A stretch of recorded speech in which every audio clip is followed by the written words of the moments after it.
The following is an extract from a work by Giorgio Agamben, who was an Italian theorist. He references Michel Foucault heavily in this, and I shall read this entire chapter, the politicization of life. In the last years of his life, while he was working on the history of sexuality and unmasking the deployments of power at work within it, Michel Foucault began to direct his inquiries with increasing insistence towards the studies of what he defined as biopolitics, that is, the growing inclusion of man's natural life in the mechanisms and calculations of power. At the end of the first volume of the History of Sexuality, Foucault, as we have seen, summarizes the process by which life, at the beginning of the modern age, comes to be what is at stake in politics. For millennia, man remained what he was for Aristotle, a living animal with the additional capacity for political existence. Modern man is an animal whose politics call his existence as a living being into question. Until the very end, however, Foucault continued to investigate the processes of subjectivization that, in the passage from the ancient to the modern world, bring the individual to objectify his own self, constituting himself as a subject and, at the same time, binding himself to a power of external control. Despite what one might have legitimately expected, Foucault never brought his insights to bear on what could well have appeared to be the exemplary place of modern biopolitics, the politics of the great totalitarian states of the 20th century. The inquiry that began with the reconstruction of the Grand Enfermement in hospitals and prisons did not end with an analysis of the concentration camp. If, on the other hand, the pertinent studies that Hannah Arendt dedicated to the structure of totalitarian states in the post-war period have a limit, it is precisely the absence of any biopolitical perspective. Arendt clearly discerns the link between totalitarian rule and the particular condition of life that is the camp.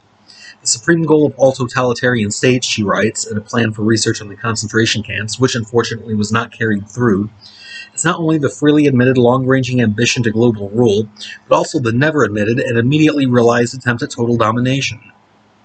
The concentration camps are the laboratories in the experiment of total domination. For human nature being what it is, this goal can only be achieved under the extreme circumstances of human-made hell.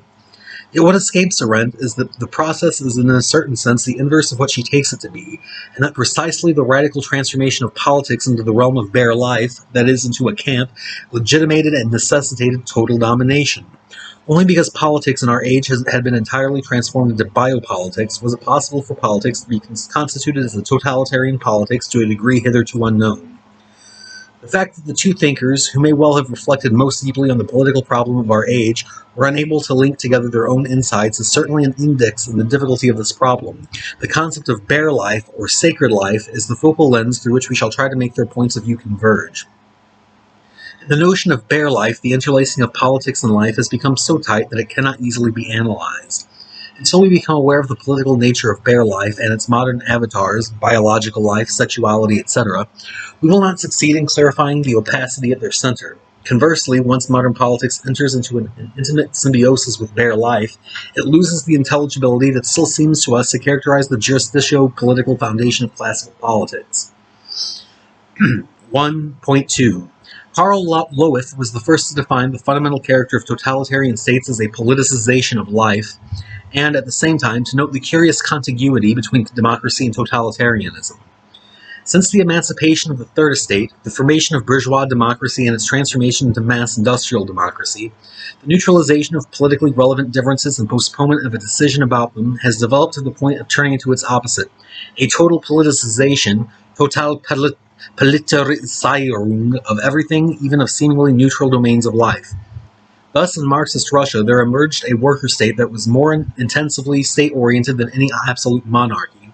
In Fascist Italy, a corporate state normatively regulating not only national work, but also after work, dopolavoro, and all spiritual life, and in National Socialist Germany, a wholly integrated state, which, by means of racial laws and so forth, politicizes even the life that had until then been private. Contiguity between mass democracy and totalitarian states, nevertheless, does not have the form of a sudden transformation, as Lowith, here following in Carl Schmitt's footsteps, seems to maintain. Before impetuously coming to light in our century, the river of biopolitics that gave Homo Sacer his life runs its course in a hidden but continuous fashion. It is almost as if, starting from a certain point, every decisive political event were double-sided. The spaces, the liberties, and the rights won by individuals in their conflicts with central powers always simultaneously prepared a tacit, increasing inscription of individuals' lives within the state order, thus offering a new and more dreadful foundation for the very sovereign power from which they wanted to liberate themselves. The right to life, writes Foucault, explaining the importance assumed by sex as a political issue, to one's body, to health, to happiness, to the satisfaction of need, and beyond all the oppressions or alienation, the right to rediscover what one is and all that one can be. This right, which the classical jurisdictional system was utterly incapable of comprehending, was the political response to all these new procedures of power. The fact is that one and the same affirmation of bare life leads in bourgeois democracy to a primacy of the private over the public, and of individual liberties over collective obligations, and yet becomes, in totalitarian states, the decisive political criterion in the exemplary realm of sovereign decisions. And only because biological life and its needs had become the politically decisive fact is it possible to understand the otherwise incomprehensible rapidity with which 20th century parliamentary democracies were able to turn into totalitarian states, and with which this century's totalitarian states were able to be converted, almost without interruption, into parliamentary democracies. In both cases, these transformations were produced in a context in which, for quite some time, politics had already turned into biopolitics, and in which the only real question to be decided was which form of organization would be best suited to the task of assuring the care, control, and use of bare life. Once their fundamental referent becomes bare life, traditional political distinctions, such as those between right and left, liberalism and totalitarianism, private and public, lose their clarity and intelligibility, and enter into a zone of indistinction. The ex-communist ruling classes unexpected fall into the most extreme racism, as in the Serbian pogrom of ethnic cleansing, and the rebirth of new forms of fascism in Europe also have their roots here. Along with the emergence of biopolitics, we can observe a displacement and gradual expansion beyond the limits of the decision on bare life, in the state of exception, in which sovereignty consisted. If there is a line in every modern state marking the point at which the decision on life becomes a decision on death, and biopolitics can turn into thanatopolitics, this line no longer appears today as a stable border dividing two clearly distinct zones. This line is now in motion and gradually moving into other areas than that of political life, areas in which the sovereign is entering into an ever more intimate symbiosis, not only with the jurist, but also with the doctor, the scientist, the expert, and the priest. In the pages that follow, we shall try to show that certain events that are fundamental for the political history of modernity, such as the Declaration of Rights, as well as others that seem instead to represent an incomprehensible intrusion of biologico-scientific principles into the political order, such as National Socialist eugenics and its elimination of life that is unworthy of being lived, or the contemporary debate on the normative determination of death criteria, acquire their true sense only if they are brought back into the common biopolitical or thanatopolitical context to which they belong. From this perspective, the camp, as the pure, absolute, and impassable biopolitical space, insofar as it is founded solely on the principle on the state of exception, will appear as the hidden paradigm of the political space of modernity whose metamorphoses and disguises we will have to learn to recognize. So essentially what is being said here is that modernity consists of the creation of a state of exception, and it carves out constant states of exception to the own laws to the laws by which it assumes itself to operate. The state justifies itself precisely by what it excludes from itself.